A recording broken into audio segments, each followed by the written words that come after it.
ሰላም ጤና ይስጥልን። ይህ ኢትዮ ታይምስ ሚዲያ ነው።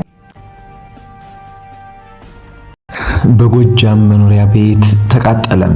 በመቀሌ ላይ የተደቀነው አዲስ ስጋት፣ የኮሎኔል ደመቀ መልእክትና የኦቦንግ ሜቶ ማስጠንቀቂያም።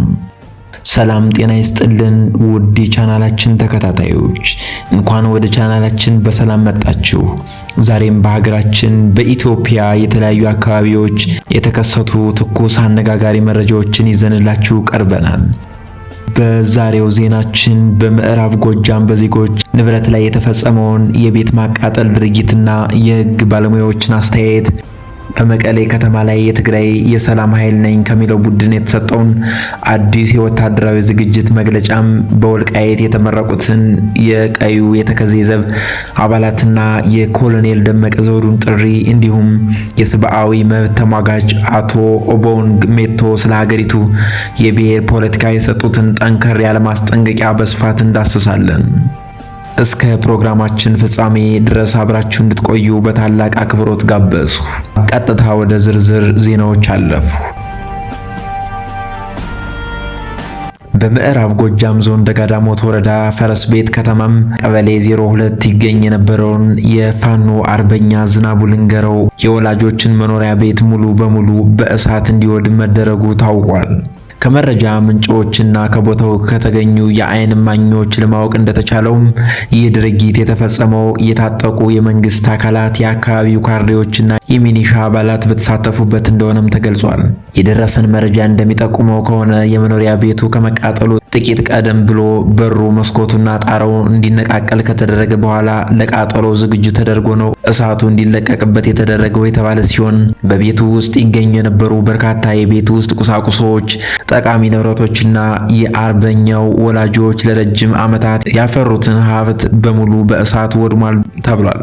ይህ የመኖሪያ ቤት የአርበኛው ወላጆች ማህበራዊ ህይወታቸውን ሲመሩበትና ኑሯቸውን መስርተውበት የነበረ ቦታ እንደሆነም ተመላክቷል። ጉዳዩን አስመልክቶ የህግ ባለሙያዎች እንደሚሉት ከውጊያ ቀጠና ውጭ የሚገኘው ሰላማዊ ዜጎችን ሀብትና ንብረት ማውደም በዓለም አቀፍ የጄኔቫ ጦር ስምምነት መሰረት በጦር ወንጀልነት የሚያስጠይቅ ድርጊት ነውም ተብሏል። ድርጊቱን የፈረስ ቤት ከተማ ነዋሪዎች በጥብቅ ያወገዙት ሲሆን መንግስት ነኝ ከሚል አካል የማይጠበቅና ተስፋ የመቁረጥ ማሳያ ነው ሲሉም ኮንነውታል።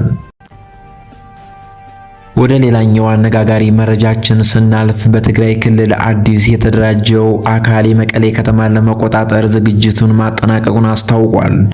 ራሱን የትግራይ የሰላም ኃይል ብሎ ያደራጀው ታጣቂ ቡድን ትህነግን ከመቀሌ ከተማ በማስወጣት ከተማዋን ሙሉ በሙሉ በቁጥጥር ስር ለማዋል የሚያስችለውን አጠቃላይ ወታደራዊ ዝግጅት ማጠናቀቁን የቡድኑ አዛዦች ገልጸዋል።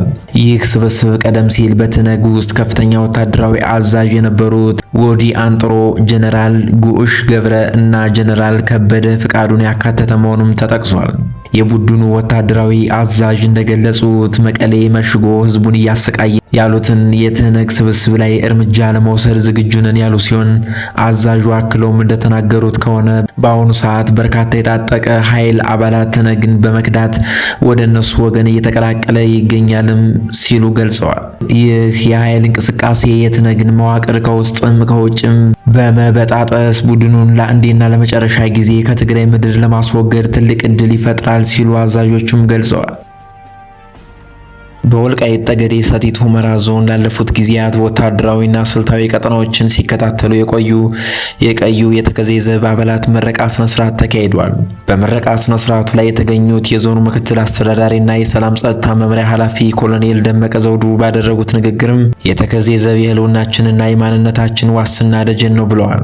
ኮሎኔል ደመቀ አክለው የአካባቢው ህዝብ ለዓመታት ታግሎ ያመጣውን ሰላምና ነጻነት ለማጽናት ሁሉም ዜጋ በአንድነትና በጽናት ሊቆም እንደሚገባ አስገንዝበዋል። ተመራቂዎች በሰለጠኑት ወቅት ያገኙትን የውጊያና የጸጥታ ማስከበር እውቀት በተግባር በመተርጎም የዞኑን ሰላምና ደህንነት የማስከበር ትልቅ ታሪካዊ ኃላፊነት እንዳለባቸውም አሳስበዋል።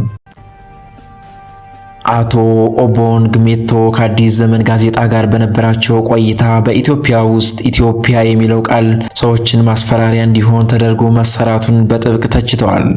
ሕፃናትን በጅብ እንደሚያስፈራሩ ሁሉ ኢትዮጵያ የሚለው ስም የፍርሃት ምንጭ የማድረግ አደገኛ አካሄድ መኖሩን ጠቁመዋል። አቶ ኦቦንግ እንደገለጹት በሀገሪቱ ሰዎች በብሔር ብቻ እንዲያስቡ የተሰራውን ያህል በተገላቢጦች ሰብአዊነትንና አንድነትን እንዲያውቁ የሚያስችል ስራ አልተሰራም ብለዋል። አሁን በኢትዮጵያ ያለው ሁኔታ በጣም አሰጊ መሆኑን ያመለከቱት ተሟጋቹ በዓለም ላይ በየትኛውም ሀገር ባልታየ መልኩ ክልል፣ የፖለቲካ ፓርቲ፣ ቤተ እምነትና ባንክ ሳይቀር በብሔር ስም መዋቀሩ ሀገሪቱን ለአደጋ ዳርጓታል ብለዋል። አንዱ ነዋሪ ሌላኛው ሰፋ የሚለው ትረካ መቆም እንዳለበትና ሰዎች በሙያቸውና በአቅማቸው እንጂ በብሔር ኮታ መለካት እንደሌለባቸው ገልጸዋል። ወደ ሩዋንዳ ተጉዘው የነበረውን ሁኔታ ያስታወሱት አቶ ኦቦንግ ሩዋንዳውያን ካሰቃቂ እልቂት በኋላ አሁን የሰው ልጅ ነኝ ማለት መጀመራቸውን ጠቁመው ኢትዮጵያውያንም የሰው ልጅ መሆናቸውን ለመቀበል እንደ ሩዋንዳ 1 ሚሊዮን ሕዝብ እስኪያልቅ መጠበቅ የለባቸውም ሲሉ አሳስበዋል። ለዚሁም ሕገ መንግስትና የትምህርት ስርዓቱ መሻሻል እንዳለበትም ገልጸዋል። የህወሓት ጽሕፈት ቤት ኃላፊ ወይዘሮ ፈትለወርቅ ገብረ እግዚአብሔር ሞንጆሪኖ በደቡብ ምስራቅ ዞን በተደረገው ህዝባዊ ስብሰባ ላይ ባደረጉት ንግግር የፌዴራል መንግስት በርካታ ሰራዊትና ወታደራዊ መሳሪያዎችን ወደ ትግራይ ድንበር ማስጠጋቱን ገልጸዋል።